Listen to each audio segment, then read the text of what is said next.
Ici à France 3 Bourgogne, dans nos archives agricoles, nous avons beaucoup d'images d'engins.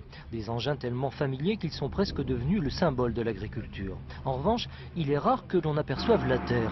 Nous filmons les tracteurs, rarement ce qu'il y a dessous. Souvent d'ailleurs, les agriculteurs sont comme nous. Ils s'intéressent plus à leurs engins qu'à leur sol. Pourtant, c'est bien là que les choses poussent. Pourquoi donc ce désintérêt pour le sol? On se désintéresse du sol parce que la nature, quelque part, on la déteste.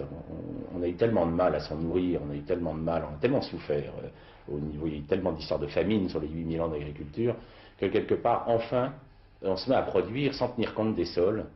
Donc on en conclut extrêmement rapidement qu'on n'a pas besoin du sol, puisque les miracles des engrais nous font produire beaucoup. On dit finalement, le sol, on n'a pas. Enfin, on se débarrasse de cette glèbe qui nous collait aux chaussures et qui nous a tellement affamés pendant des siècles. Je pense que c'est un vieil inconscient. On retrouve un peu les thèmes de Terrasson sur la perte de la nature. C'est des vieilles peurs profondes et ancestrales qui font qu'on déteste le sol. Alors que le mot humus a donné le mot humanité, et le mot homme. Au point de vue racine, c'est nous directement. Celui qui parle ainsi n'est pas un philosophe ni un anthropologue, c'est un scientifique. Il va chez les agriculteurs, observe leur sol avec eux et l'analyse.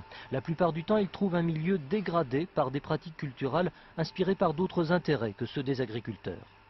Les agriculteurs se sont laissés prendre en fait leur développement par les grands lobbies, les lobbies de marchands de pesticides, de marchands d'engrais, qui ont pris les décisions à leur place en fait. Parce que l'agriculteur, quand on discute avec lui, il ne prend pas un réel plaisir à épandre tous ces pesticides et tous ces engrais sur le sol. Il ne faut pas croire que ce soit une satisfaction pour lui. Il le fait parce qu'on lui dit qu'il faut le faire. Et si on peut lui apprendre à en mettre moins et à produire la même chose, il est prêt à prendre ce genre de... Il y a un retard énorme dans la biologie des sols. Pour vous donner une idée, à un institut comme l'INRA, dans son département sciences du sol, vous avez 90% des chercheurs qui sont en physico-chimie, et vous en avez 10% en biologie des sols. Donc il y a des choix financiers qui ont été faits dans la recherche, sous la pression des lobbies, bien entendu. Depuis 15 ans, le credo de Claude Bourguignon reste le même. Si l'on nourrit son sol, on a moins besoin de doper ses plantes. C'est QFD.